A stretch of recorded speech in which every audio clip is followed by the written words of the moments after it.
Hello students, मैं आपके सामने आया हूं हिमांशु अग्रवाल रैंक प्लस से और आपको बताऊंगा एक एक कर रोज कौन सा करियर हमें ऑप्ट करना चाहिए 10th के बाद या फिर 12th के बाद। ये वीडियो उन स्टूडेंट्स के लिए बहुत इंपॉर्टेंट है जिन्होंने अभी 2024 में 10th का बोर्ड्स दिया है और उनके लिए भी इक्वली इंपॉर्टेंट है जिन्होंने अभी 12th का बोर्ड दिया है।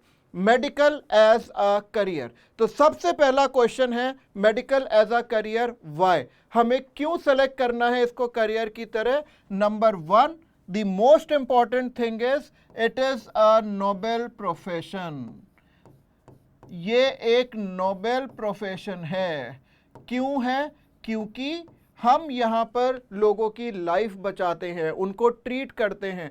ये तो आप सब कोविड में समझ ही गए होंगे कि after God doctors are considered the life savers, right. तो मेडिकल करियर की तरह ऑप्ट करने का सही समय है अभी, जिन बच्चों ने 10th बोर्ड्स पास किया है। अभी you people are waiting for your board results. इतने में आप डिसाइड कर सकते हो कि मुझे 11th में कौन से सब्जेक्ट्स लेने हैं, मुझे अगर डॉक्टर बनना है तो आगे क्या क्या करना पड़ेगा, और मैं अर्न करना कब से स्टार्ट करूंगा या करूंगी। ठीक है, तो चलते हैं आगे। Choose a career based on your desire and personality. ये बहुत इंपॉर्टेंट चीज है। हम मेडिकल को ऑप्ट तो करें, लेकिन हमारी पर्सनालिटी और हमारा डिजायर हमारे करियर पर सूट होना चाहिए। ऐसा नहीं हो कि किसी को कोई प्रॉब्लम है, किसी को सिर दर्द है, पेट दर्द है, चोट लगी है, वूंड है, और हम उसको हेल्प ही नहीं कर पा रहे हैं, हमारी नेचर ही नहीं है, हॉस्पिटैलिटी नहीं है हमारे अंदर, तो फिर डॉक्टर बनना बेकार है। डॉक्टर बनने के लिए सबसे पहला ट्रेड जो हमारी पर्सनालिटी में होना चाहिए, that is hospitality.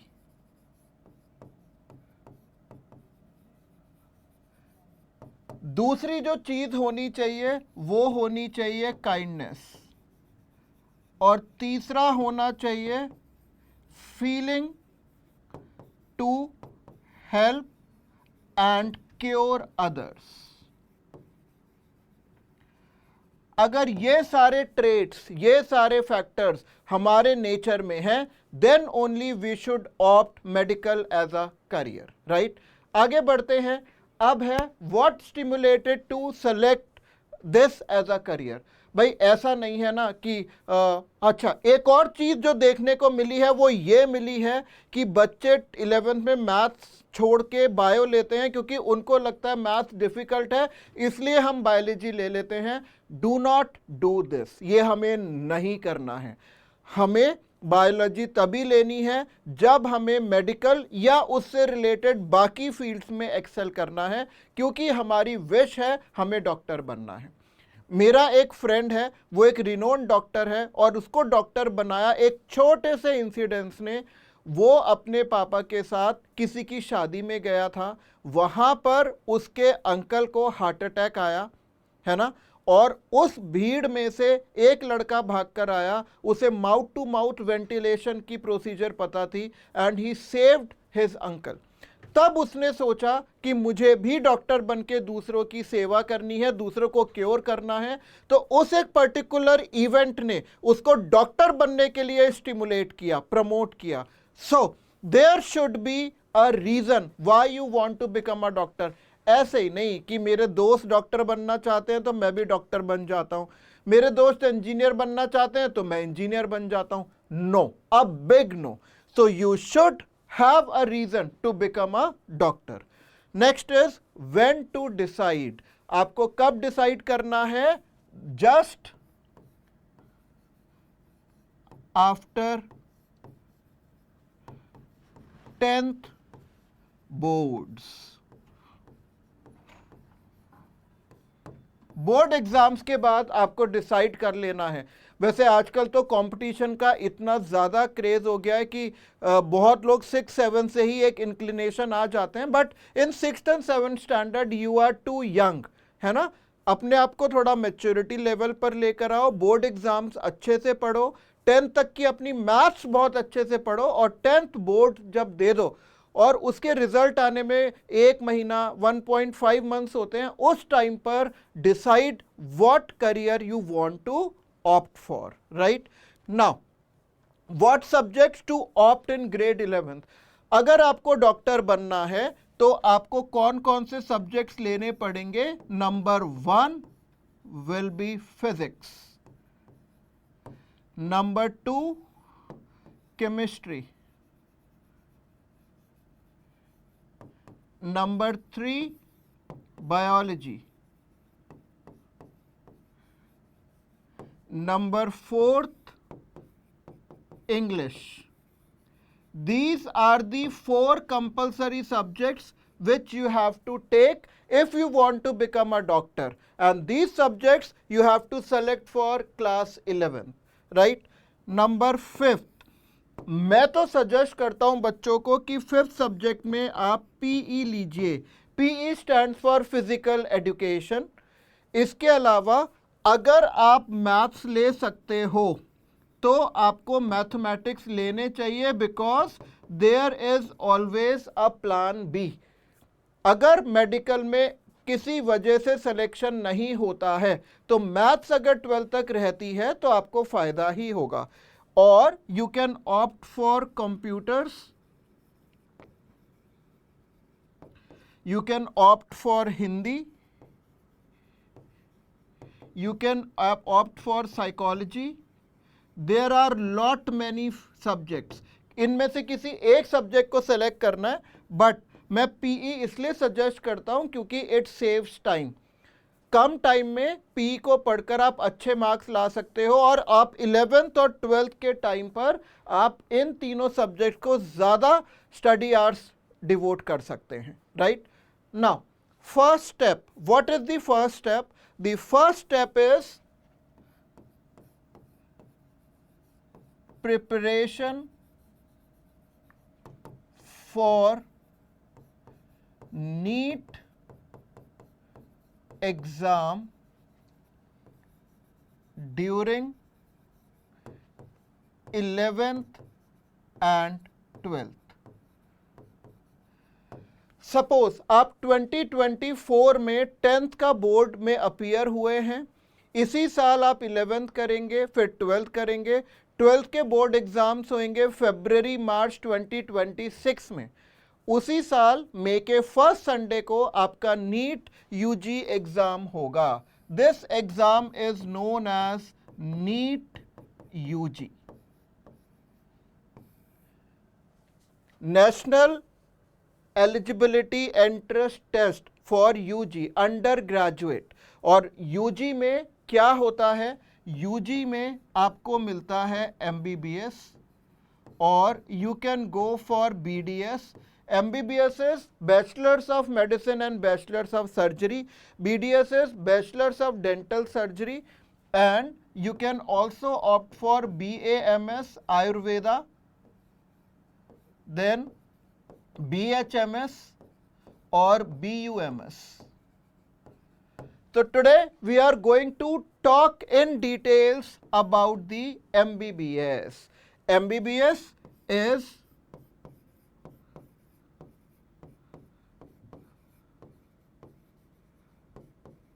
Bachelor of Medicine and Bachelor of Surgery. It is a undergrad degree, undergraduation degree for becoming a doctor. तो ये आप 11th-12th के साथ मैं आपको तैयारी करने के लिए क्यों बोल रहा हूँ? क्योंकि जो नीट यूजी का करिकुलम है, जो उसका सिलेबस है, वो 11th and 12th का फिजिक्स, केमिस्ट्री, बायोलॉजी का सिलेबस होता है। I started preparing for this examination during my 11th standard and I was able to crack it along with my 12th standard. तो 2 साल की पढ़ाई है, आसानी से हो जाती है, आपके पास टाइम बहुत होता है। बस एग्जाम का नेचर डिफरेंट है। क्या नेचर डिफरेंट है? बोर्ड एग्जामिनेशंस में you have to write long answers also, लेकिन नीट में आपको MCQs आते हैं, टिक मार्क, 4 ऑप्शंस में से एक ऑप्शन सेलेक्ट करना है। तो the approach is different, the curriculum remains the same. So content and curriculum के बारे में मैंने आपको बताया। इसका जो कंटेंट और करिकुलम है that is syllabus of grade 11th and 12th, basically the books which are recommended by CBSE, the NCERT, 11th and 12th, right? So this is the syllabus, and of which subjects? Of 3 subjects, that is physics, chemistry and biology।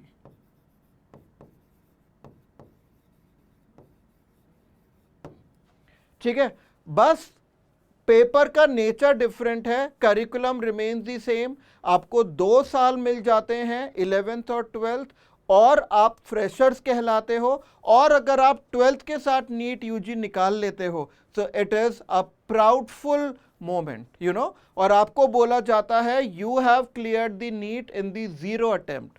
12th के साथ आप उसको clear कर रहे हो। Then MBBS की full form मैंने आपको बता दिया है, that is bachelor of medicine and bachelor of surgery. And what is the duration?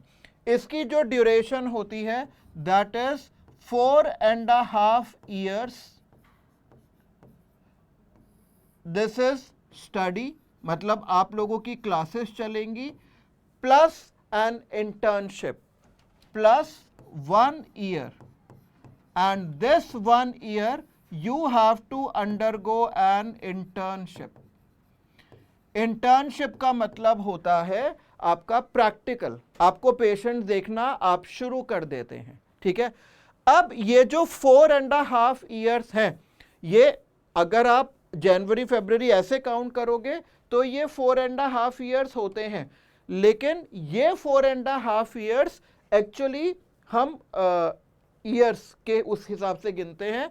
लेकिन ये जो करिकुलम होता है इसमें, जैसे हम कहते हैं ना बीएससी पार्ट 1 या फर्स्ट ईयर, तो इसमें 3 होते हैं, first year, second year and third year. ऐसे इसके 3 डिविजन्स होते हैं। पहला साल 1 साल का होता है, फिर दूसरा 1.5 years का होता है, जो थर्ड होता है वो लगभग 2 years का होता है, और इसमें भी 2 पार्ट्स होते हैं, ठीक है। That is part 1 and part 2।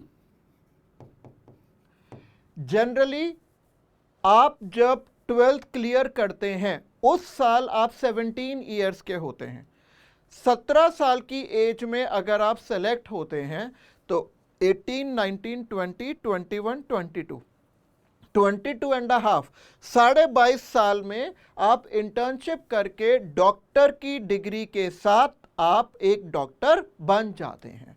जल्दी बोलिए, दिस इज वेरी इनोवेटिव। 5.5 साल में आपके पास डॉक्टर की डिग्री होती है। Now my question is what after MBBS? बहुत सारे लोग कहते हैं डॉक्टर बनने के लिए तो बहुत पढ़ना पड़ता है, ये करना पड़ता है, वो पढ़ना पड़ता है। ठीक है, पढ़ना किस में नहीं पड़ता। अगर आप एमबीबीएस नहीं करेंगे, 12th के बाद आप बीएससी करेंगे, फिर 2 साल की एमएससी करेंगे, तो बीएससी और एमएससी मिलाकर भी कितना होता है? 5 years। और उसके बाद भी अर्निंग की, कमाने की कोई गारंटी नहीं होती। लेकिन यहाँ पर 4.5 साल पूरे करते ही ये जो आपकी इंटर्नशिप होती है, this is paid internship, paid, और इसमें द अर्निंग स्टार्ट्स। इसमें आप पैसा कमाना शुरू कर देते हैं, और कितना पैसा कमाना शुरू कर देते हैं वो मैं आपको बता देता हूं। What after MBBS? तो सबसे पहले I am going to write here earnings. जो आपकी पहली अर्निंग है, the first earning, it starts during the internship, and this internship is during MBBS. अब क्वेश्चन आता है कि MBBS के टाइम पर ये अर्निंग कितनी होती है. Now it depends from medical college to medical college. जैसे अगर आप दिल्ली गवर्नमेंट की बात करते हैं या सेंट्रल गवर्नमेंट की बात करते हैं तो इंटर्नशिप बच्चों को 30,000 तक का मिलना शुरू हो गया है. वहीं पर आप डिफरेंट स्टेट्स की बात करते हैं तो वहां पर इंटर्नशिप किसी में 20,000, 21,000, एम्स में भी 30,000 के अप्रॉक्सीमेटली मिलती है.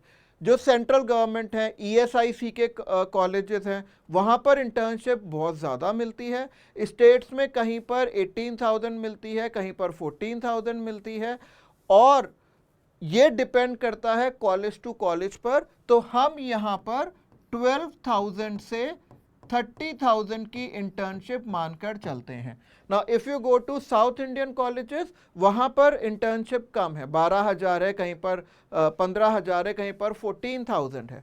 तो लेकिन आपकी अर्निंग स्टार्ट हो गई है 4.5 साल के बाद ही, मतलब 17 में अगर आपका सिलेक्शन हुआ है तो 21.5 पर यू स्टार्ट अर्निंग स्टार्ट हो गई. नाउ आपको घर से पैसा मंगाने की ज़रूरत नहीं है क्योंकि आप हॉस्पिटल के ही हॉस्टल में रहते हो, कॉलेज में ही रह रहे हो, और अर्निंग आपकी स्टार्ट हो गई है. अब MBBS के बाद अब आपने क्या कर लिया, अब आपके पास ऑप्शंस आते हैं. क्या ऑप्शन आते हैं? कुछ बच्चे ऐसे होते हैं, हम डॉक्टर बन गए, हमारी अर्निंग स्टार्ट हो गई, we are happy and we are satisfied. तो उस केस में आप क्या करेंगे? MBBS करने के बाद, after MBBS you have 2 options.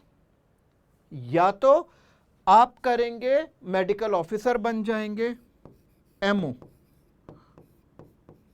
ये बहुत सारे स्टेट्स में मेरिट के बेसिस पर भी होता है, नहीं तो इसमें एक छोटा सा पेपर होता है, वो जनरली लोग क्लियर कर लेते हैं. And it depends upon vacancy.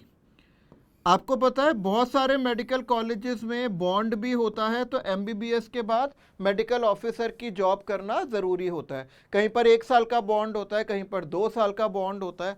अब मेडिकल ऑफिसर की इनकम कितनी होती है, सैलरी कितनी होती है, तो यहाँ पर it depends again from state to state. AIIMS में 1 लाख तक मिलती है, वहीं पर साउथ में जाएंगे तो 50-55 तक मिलती है. तो यहाँ पर जो सैलरी है दैट रेंजेस फ्रॉम 60,000, कुछ कॉलेजेस में 70,000 टू 1 लाख पर मंथ. यहां पर we are talking about per month salary. समझ में आया? अच्छा, अगर आपको मेडिकल ऑफिसर नहीं बनना, भाई ये MBBS के बाद ये पहला जो ऑप्शन है, this is the option of job. हमें मेडिकल ऑफिसर नहीं बनना, हमें गवर्नमेंट में हमारा नंबर नहीं आया है, तो you can become a JR. What is JR? JR का मतलब होता है जूनियर रेसिडेंट. आप देखते होंगे बड़े बड़े हॉस्पिटल्स में जाते होंगे, जूनियर डॉक्टर्स होते हैं, जूनियर रेजिडेंट्स होते हैं जो हॉस्पिटल में रहते हैं. कोई भी इमरजेंसी आती है, केस आता है, उसको पहले जूनियर डॉक्टर देखते हैं, फिर वो अपनी रिपोर्ट तैयार करते हैं. Then that report is sent to the senior doctors और सर्जन्स, और फिर वो उस केस की स्टडी करते हैं. तो सबसे पहले आपको जूनियर रेजिडेंट देखते हैं. अगेन इनकी जो सैलरी है it depends upon the type of hospitals. भाई जूनियर रेजिडेंट्स प्राइवेट हॉस्पिटल्स में होते हैं, कोई हॉस्पिटल छोटा है तो उसमें कम सैलरी होती है, कोई हॉस्पिटल बड़ा है. जैसे अभी कल मेरे एक स्टूडेंट से बात हुई, उसका कहना है कि सर मैं तो बहुत अच्छे हॉस्पिटल में हूँ. जैसे बड़े बड़े हॉस्पिटल्स हैं ना इंडिया में, if we talk about Fortis, Escorts, Apollo hospital, बड़े बड़े हॉस्पिटल्स, तो उसमें, और आपके सिटी का भी बड़ा हॉस्पिटल हो सकता है प्राइवेट, तो इसमें जो सैलरी रेंज होती है that is again 50,000 to 1 lakh per month. All good. कुछ हॉस्पिटल्स तो इतने बड़े होते हैं कि they will pay you early basis पर, मतलब आर के हिसाब से। अगर आप भाई ऐसा है कुछ बच्चे जॉब ले लेते हैं और फिर इसमें आगे की पढ़ाई की तैयारी करते हैं, तो वो 4 घंटे ही हॉस्पिटल जा रहे हैं, तो वो आर्ली बेसिस पर उनका वो अमाउंट बन जाता है कि भाई 1 घंटे में आप एक दिन में 4 घंटे आइए and we will pay you 1000 rupees या 1500। तो आप 25 दिन आ रहे हो तो आपके लगभग 40,000 बन रहा है। तो this also happens and this you have to negotiate with the private hospitals. अब ये तो हो गया जॉब ले लिया, लेकिन कुछ दूसरे बच्चे होते हैं जो कि थोड़े और बहुत अच्छे से करियर ओरिएंटेड होते हैं और वो अपनी लाइफ में स्पेशलाइजेशन चाहते हैं। क्या चाहते हैं? स्पेशलाइजेशन। तो उस स्पेशलाइजेशन के लिए वो क्या करते हैं? वो करते हैं नीट पीजी। पीजी का मतलब होता है post graduation. This is a post graduation degree. और इसको पढ़ने के लिए कितना टाइम लगता है? इसको पढ़ने के लिए टाइम लगता है लगभग 3 इयर्स। कहीं कहीं पर 2.5 इयर्स में भी होते हैं, बट जनरली इसमें 3 इयर्स लग जाते हैं। और नीट पीजी में आगे जाकर फिर 2 तरीके के डिग्रीज होती हैं। या तो आप बनते हैं एमडी या आप बनते हैं MS. What is MD? MD is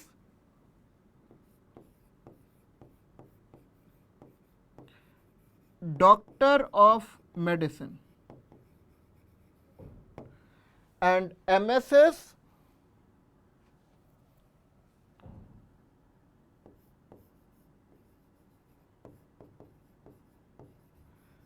Master of Surgery। जो सर्जरीज करते हैं, ऑपरेशंस करते हैं। 2 तरीके के डॉक्टर्स होते हैं, इनको हम फिजिशियंस कहते हैं। क्या कहते हैं?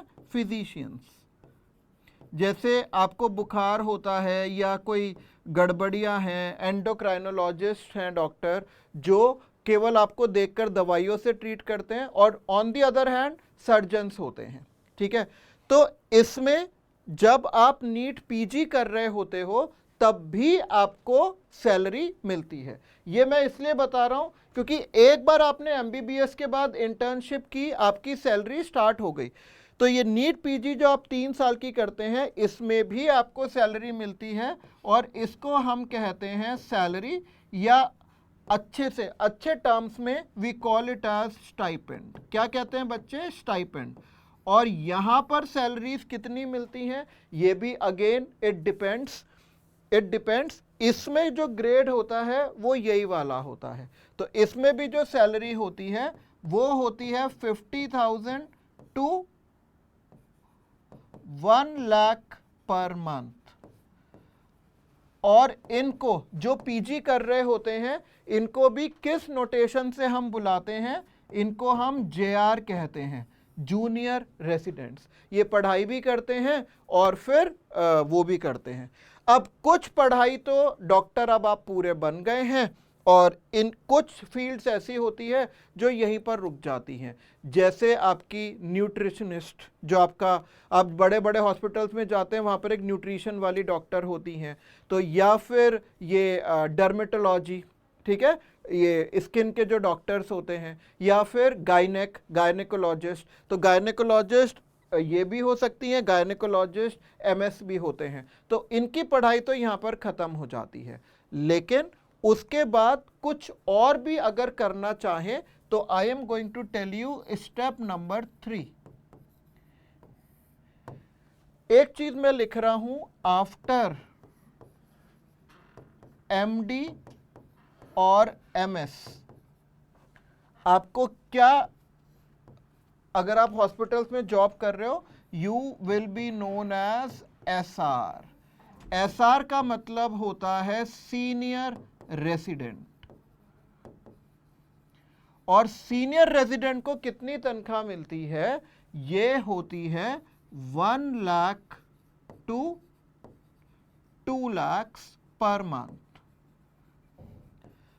बड़े बड़े हॉस्पिटल्स में आप जाते हो, अपोलो है, फोर्टिस है, यहाँ पर इट डिपेंड्स, आपका जितना अच्छा आप उनको नेगोशिएट कर सकते हो वो उस तरीके से वो करते हैं। अब एमडी और एमएस करने के भी बाद जो आपका थर्ड स्टेप है उसको हम कहते हैं सुपर स्पेशलाइजेशन।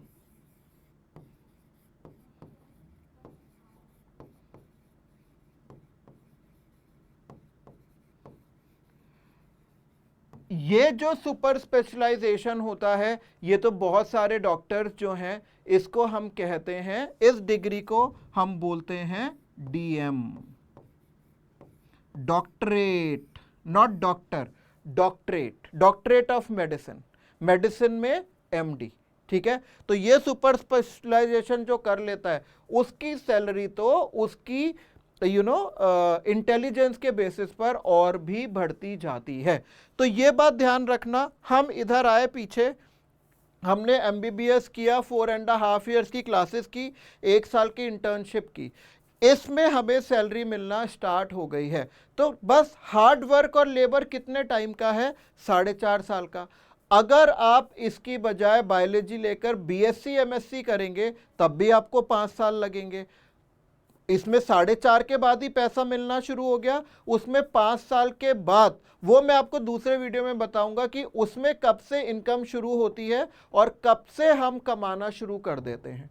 ठीक है, तो 4.5 और 1, 4.5 + 1 5.5, देन उसके बाद 3 इयर्स का पीजी, 5.5 + 3 = 8.5, राइट, 8.5। अब ये जो सुपर स्पेशलाइजेशन होते हैं ये कितने टाइम के होते हैं? कहीं कहीं पर एक तरीके से आपने देखा होगा डॉक्टर्स के आगे लिखा होता है FRCS, है ना, ये अलग अलग डिप्लोमास के नाम है सुपर स्पेशलाइजेशन के। कोई 6 मंथ की फेलोशिप्स लेते हैं, कोई 1 ईयर की लेते हैं, डीएम करते हैं तो 2 इयर्स लग जाते हैं, 3 इयर्स लग जाते हैं। तो 8.5 + 3 मैक्सिमम मान लो 11.5, 12 इयर्स में के बाद तो बहुत अच्छी मल्टीपल फोल्ड अर्निंग्स स्टार्ट हो जाती है, जबकि और किसी फील्ड में इतनी जल्दी अर्निंग स्टार्ट नहीं होती है, सब बहुत लंबा लंबा हो जाता है। अगर आपको कहीं पर जॉब नहीं करनी है तो आप क्या कर सकते हैं? आप अपना क्लिनिक खोल सकते हैं, या आप ऐसा कर सकते हैं सुबह कहीं पर जॉब कर सकते हैं, शाम को अपनी प्रैक्टिस कर सकते हैं। ठीक है, तो सुपर स्पेशलाइजेशन करने के लिए you are known as a renowned doctor, आप बहुत फेमस डॉक्टर हो जाते हो, आपकी एक्सपीरियंस अच्छी हो जाती है। और मेडिसिन में तो जैसे जैसे आपका एक्सपीरियंस बढ़ता जाता है वैसे वैसे आपकी सैलरीज बढ़ती जाती हैं। और अगर आपका डायग्नोसिस, आपका पेशेंट से बात करने का तरीका, आपको डिजीजेस से डील करने का तरीका बहुत अच्छा होता है तो यहाँ पर इनकम की कोई बाउंड्री नहीं है। ठीक है, तो मैंने आपको क्या बताया, कितने साल लग जाते हैं? 10 से 12 साल। लेकिन इनकम कब से शुरू हो जाती है? इनकम शुरू हो जाती है 4.5 साल के बाद ही, right. Now my next question is drop after 12th और नॉट। बहुत सारे बच्चे ऐसे होते हैं जिनको ये पता होता है कि नीट की तैयारी जो है वो मेडिकल की तैयारी 12th के बाद होती है। तो ये मैंने अपने एक्सपीरियंस से लिया हुआ है। यहाँ मैं अपने एक स्टूडेंट का एग्जांपल देता हूँ। मेरे पास एक बच्चा आया, मैं उसका नाम चेंज कर देता हूँ, उसका नाम रख दिया है मैंने गौरव शर्मा, लेट्स से गौरव शर्मा। वो जब मेरे पास पढ़ने आया था तो वो 3 ड्रॉप ले चुका था, वो 4th ड्रॉप लेने आया था। तो वो जब क्लास में बैठा होता था 50-60 बच्चों में तो वो उसका कॉन्फिडेंस लेवल एकदम ख़त्म हो गया था, वो ऊपर भी आंखें उठाकर नहीं देखता था। मैंने उससे पूछा, Gaurav why do you behave like this, आप सामने से क्यों नहीं देखते हो? कौन? तो कहता है सर ये मेरा 4था ड्रॉप है और मैं बहुत डिप्रेस्ड हूँ, लेकिन मैं हिम्मत करके लिए ड्रॉप लिया है क्योंकि मुझे डॉक्टर ही बनना है। मेहनत की मेहनत की मेहनत की उसने, और अब वो इंडिया के टॉप मोस्ट कॉलेज से एमबीबीएस कर रहा है। He is in the final year of his MBBS. मैं लास्ट में अपना नंबर छोड़कर जाऊंगा, आप मुझे कॉल करके भी कहेंगे सर आप उस बच्चे से हमारी बात करा दो, तो मैं आपसे उसकी कॉल अरेंज करा दूंगा। वो फाइनल ईयर का स्टूडेंट है और जैसे ही वो सेलेक्ट हुआ 4 महीने के बाद मेरी सिटी में वापस आया मिलने के लिए, तो कहता है सर आप सही कहते थे, जब से मैं एम्स में गया हूं तब से मुझे वहां पर किसी एक बंदे ने नहीं पूछा आपने कितने ड्रॉप लिए हैं। मुझे तो इस बात की खुशी है जब मैं डॉक्टर बनूंगा मेरे आगे लिखा होगा doctor Gaurav Sharma MBBS from AIIMS new Delhi. इससे फक्र की, इससे प्राउड की क्या बात है। तो ड्रॉप लेना है या नहीं लेना है, it is your wish, it is your inner voice. हम कभी बच्चों को नहीं कहते आप ड्रॉप लो, अगर आप मेहनत कर सकते हो। क्योंकि अगर आपने एक या दो ड्रॉप लिए हैं और उसके बाद आप सोचते हो कि मैं बीएससी एमएससी या कुछ कुछ करके कहीं जाऊंगा, तो it will be a very long way, बहुत लंबा रास्ता हो जाएगा और आपको किसी ना किसी पर अपनी ज़रूरतें पूरी करने के लिए डिपेंड रहना पड़ेगा। तो ड्रॉप लेना या नहीं लेना, it depends upon your inner self, your inner voice. और मेरे हिसाब से किसी को ये आपके लिए डिसाइड लेने का कोई अधिकार है भी नहीं। ठीक है, तो आप डिसाइड कीजिए आपको डॉक्टर बनना है कि नहीं बनना है, और फिर उस हिसाब से आपको ड्रॉप लेना है या नहीं लेना है। लेकिन अगर ड्रॉप लें तो ये मान कर लें कि अब मैं इसमें अपना 100% एफर्ट डालूंगा और डॉक्टर बनकर दिखाऊंगा।